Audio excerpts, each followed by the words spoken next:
Hello children, today we are going to read a very interesting story, A Grain of Rice. But before starting the story, let us do an activity. Here we go. Suppose your mother gives you 1 rupee on the first day at the start of a fortnight.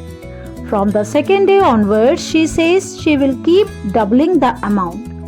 Use the chart below to calculate how much money you will have at the end of the fortnight.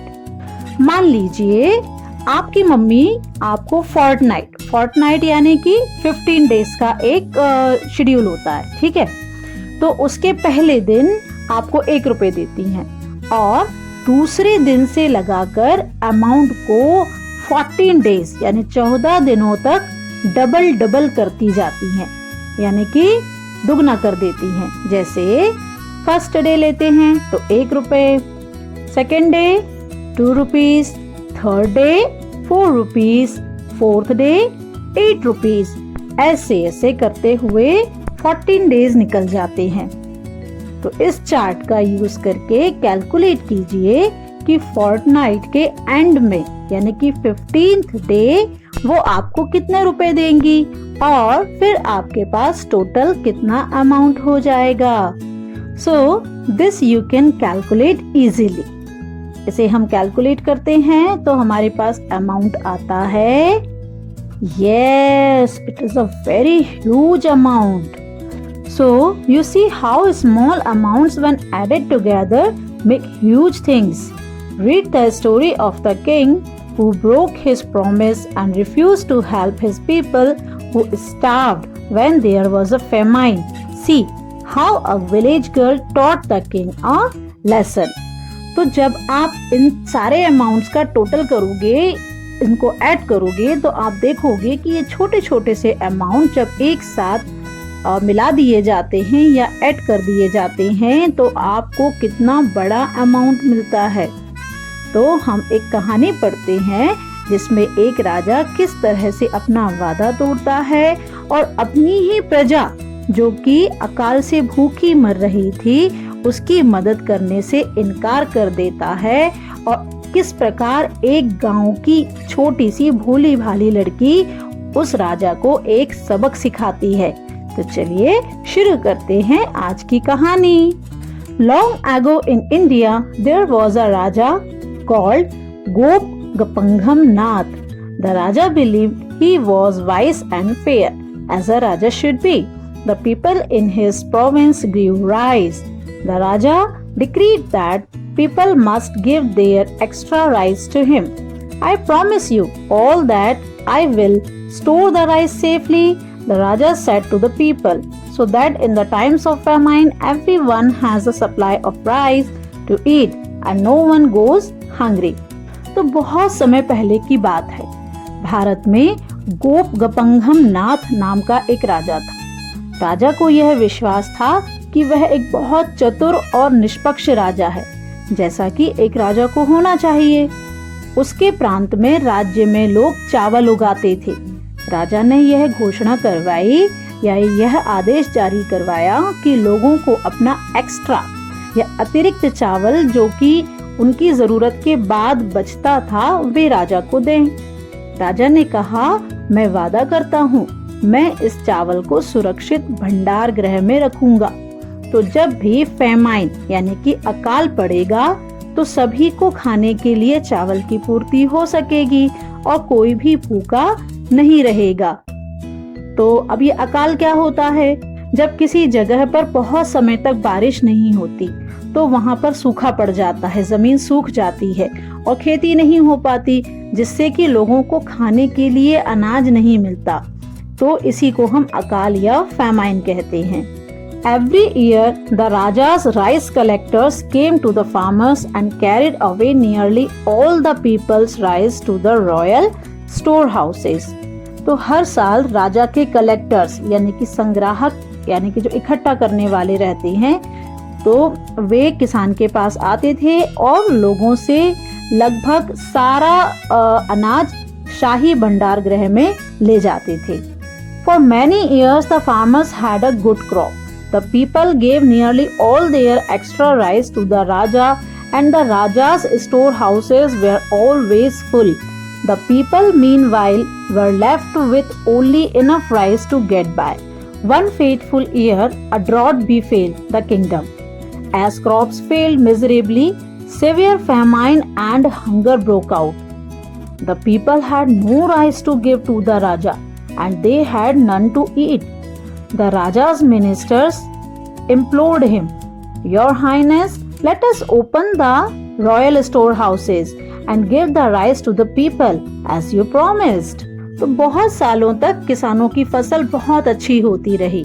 लोग अपना लगभग सारा extra चावल राजा को देते गए और राजा के स्टोर हाउसेस यानी भंडार गृह हमेशा भरे रहे और लोगों के पास केवल पर्याप्त ही चावल बचा रहा, यानी कि केवल उनकी जरूरतों का चावल बचा रहा। पर एक फेटफुल यानी कि विनाशक साल में राज्य में सूखा पड़ा। सारी फसल पूरी तरह सूख गई और चारों तरफ बड़ा अकाल और भूखमरी मच गई। लोगों के पास राजा को देने के लिए बिल्कुल चावल नहीं था, यहाँ तक कि खाने के लिए भी कुछ नहीं था। राजा के मंत्रियों ने राजा से प्रार्थना की, "महाराज, चलिए शाही भंडार गृह खोल देते हैं और जैसा कि आपने वादा किया था लोगों को अनाज दे देते हैं।" "No," cried the Raja. "How do I know how long the famine will last? I must have the rice for myself. Promise or no promise, it is the duty of the people to ensure that their Raja does not go hungry."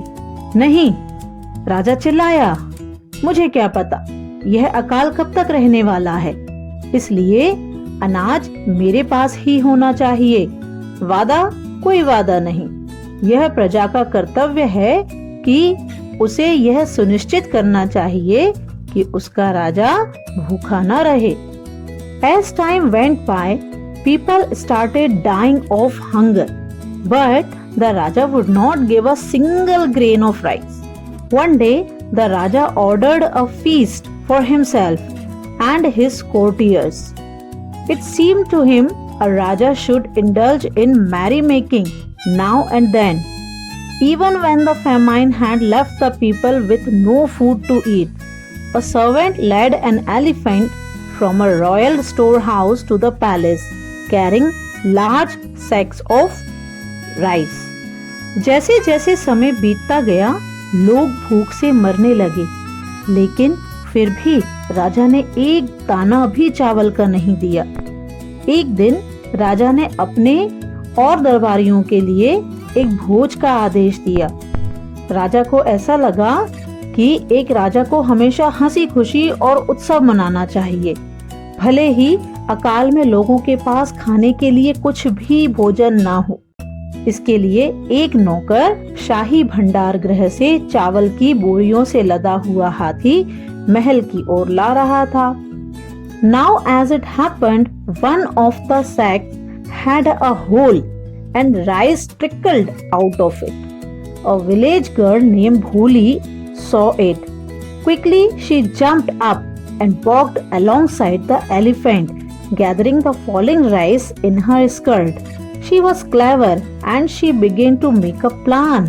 अब क्या होता है कि एक बोरी में छेद था और जब वह आ रहा था तो उसमें से चावल छलक रहा था या नीचे गिर रहा था। तो गांव की एक लड़की जिसका नाम भोली था, उसने यह देखा।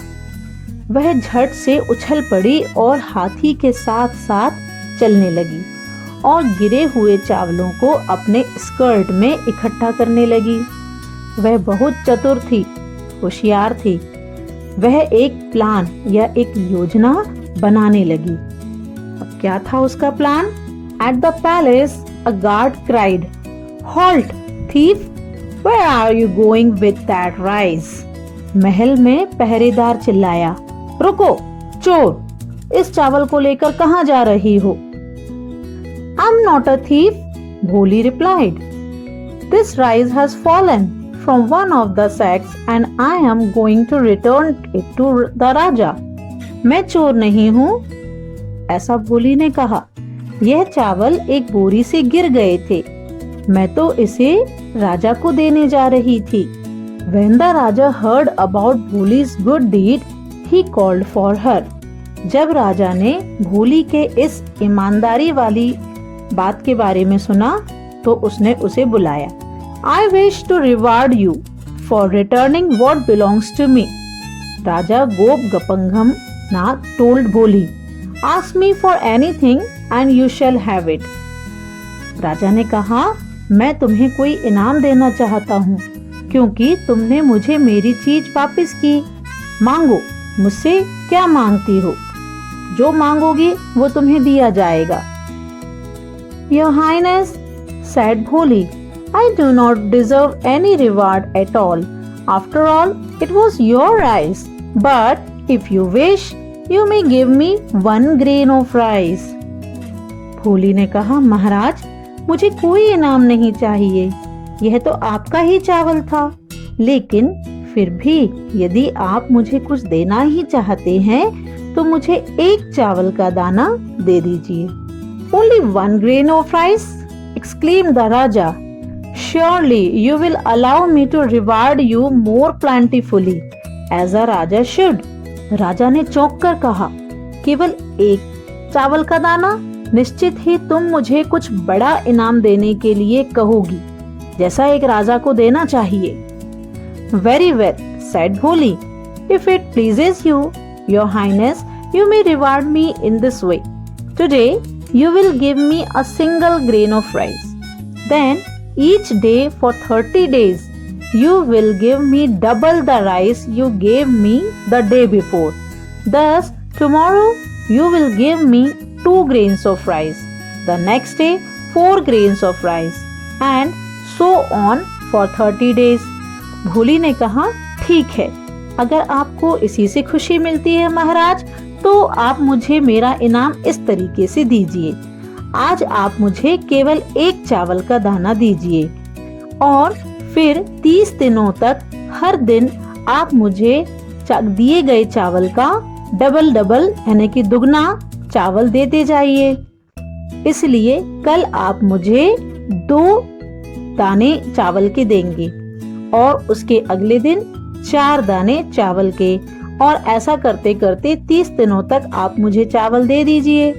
This seems to be a modest reward, said the Raja, delighted that the girl was satisfied with so little. But you shall have it. राजा ने कहा कि यह भी बहुत छोटा सा इनाम लगता है, लेकिन अगर छोटी लड़की को इसी से खुशी मिलती है और वह इसी से संतुष्ट होती है तो तुम्हें यही दिया जाएगा। So Bholi was presented with a single grain of rice that day. तो उस दिन भोली को एक दाना चावल का दिया गया। The next day Bholi was presented with 2 grains of rice, and the following day she was presented with 4 grains of rice. तो अगले दिन भोली को 2 चावल के दाने दिए गए और उसके अगले दिन उसे 4 दाने चावल के दिए गए। On the 9th day, Bholi was presented with 256 grains of rice, and on the 10th day, she had received 512 grains of rice, enough for only a small handful. तो इस तरह से करते करते 9th डे यानी कि 9वें दिन भोली को 256 दाने चावल के दिए गए और 10वें दिन उसे 512 चावल के दाने दिए गए, जो कि एक मुट्ठी चावल के बराबर थे। This girl is honest but not very clever, thought the Raja. राजा ने सोचा, यह लड़की बहुत ईमानदार है लेकिन चतुर बिल्कुल भी नहीं है। She would have gained more rice by keeping what fell into her skirt. राजा ने सोचा कि इससे ज्यादा तो जो चावल के दाने गिरे हुए थे स्कर्ट में वे भी इससे ज्यादा थे। On the 12th day, Bholi received 2048 grains of rice. about 4 handfuls.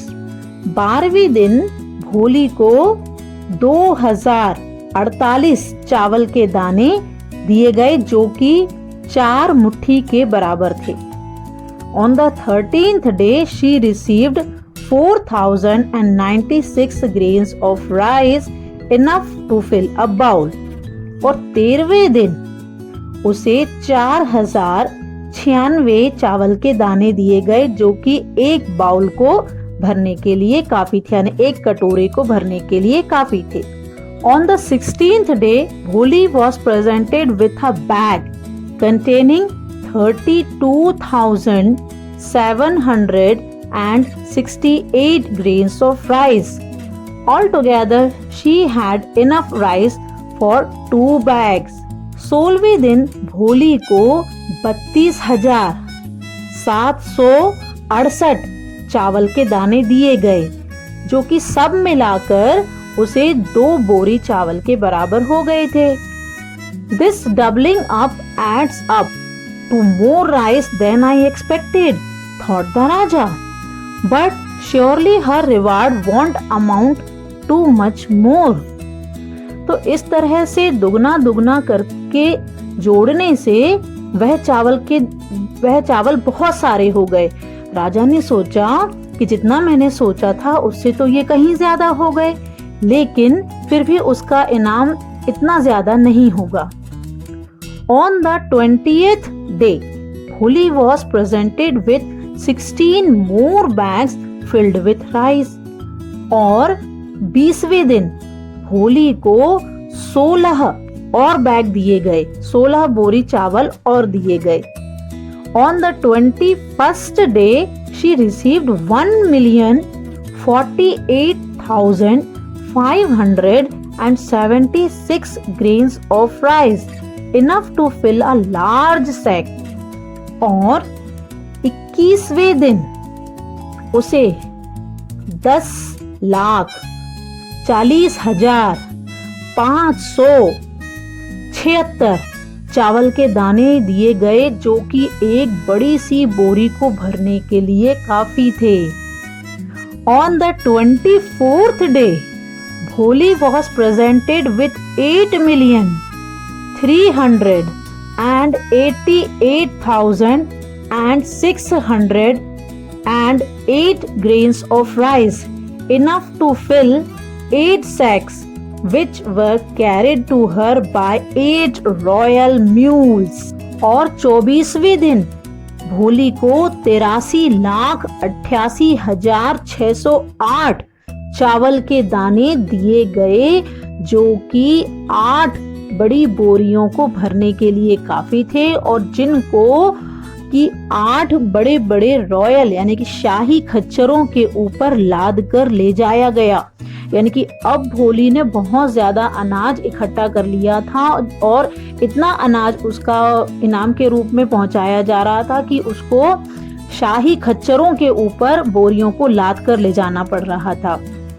On the 27th day, 32 Brahma bulls were needed to deliver 64 large sackfuls of rice. Raja Gop Gapangham Nath was deeply troubled. और 27वें दिन 27th day यानी कि 27वें दिन 32 Brahma bull यानी कि ब्रह्म बैल जो कि बहुत बड़े साइज के बैल होते हैं उनकी आवश्यकता हुई क्योंकि अब की बार 64 बड़ी बड़ी बोरियों को ले जाना पड़ा. राजा गोप गपंगम नाथ अब बहुत ही गहरी परेशानी में आ गए. 1 grain of rice has grown very great indeed, he thought, but I shall fulfill the reward to the end as a raja should. एक चावल का दाना इतना बड़ा होता गया, उसने सोचा, लेकिन मुझे उसका इनाम पूरा ही देना पड़ेगा अंत तक क्योंकि ऐसा एक राजा करता है, एक राजा को ऐसा ही करना चाहिए. On the 29th day, Bholi was presented with the contents of 2 royal storehouses. 29वें दिन भोली को 2 शाही भंडार ग्रहों के बराबर अनाज दिया गया। On the 30th and final day, 256 elephants crossed the village carrying the contents of the last 4 royal storehouses, 536,870,912 grains of rice। 30वें और अंतिम दिन आखिरी 4 शाही भंडार ग्रहों का अनाज लेकर 256 हाथी गांव में से होकर निकले, जिनमें 53,70,70,912 चावल के दाने लदे हुए थे। All together, Bholi had received more than 1 billion grains of rice. The Raja had no more rice to give. And what will you do with this rice? Said the Raja with a sigh. Now that I have none. कुल मिलाकर यानी कि पूरे 30 दिनों में भोली ने लगभग 100 करोड़ चावल के दाने प्राप्त किए और अब राजा के पास भोली को देने के लिए बिल्कुल भी चावल नहीं बचे थे। राजा ने विलाप करते हुए या दुखी मन से भोली से पूछा, तुम इस चावल का क्या करोगी? अब तुम्हें देने के लिए मेरे पास कुछ भी चावल नहीं है। I shall give it to all the hungry people, said Bholi, and I shall leave a sack of rice for you too, if you promise from now on to take only as much rice as you need। भोली ने कहा, मैं ये चावल भूखे लोगों को दूंगी। मैं 1 बोरी चावल आपके लिए भी छोड़ दूंगी, यदि आप वादा करें कि अब से आप केवल उतना ही चावल लेंगे जितनी की आपको जरूरत है। I promise, said the Raja. And for the rest of his days, the Raja was truly wise and fair, as a Raja should be. मैं वादा करता हूँ, ऐसा राजा ने कहा। और फिर जब तक राजा रहा, वह एक विश्वसनीय, चतुर और निष्पक्ष राजा बन गया, जैसा कि एक राजा को होना चाहिए। तो देखा बच्चों, किस तरह से भोली ने अपनी चतुराई और बुद्धिमानी से गांव पर आया संकट दूर किया और एक अन्यायी राजा को सबक सिखाया। तो बच्चों, कैसी लगी आपको ये कहानी? यदि आपको ये वीडियो पसंद आया है तो इसे लाइक और शेयर जरूर करें और इस चैनल को सब्सक्राइब करें। तो मिलते हैं एक नए वीडियो में नई कहानी के साथ। तब तक के लिए बाय बाय।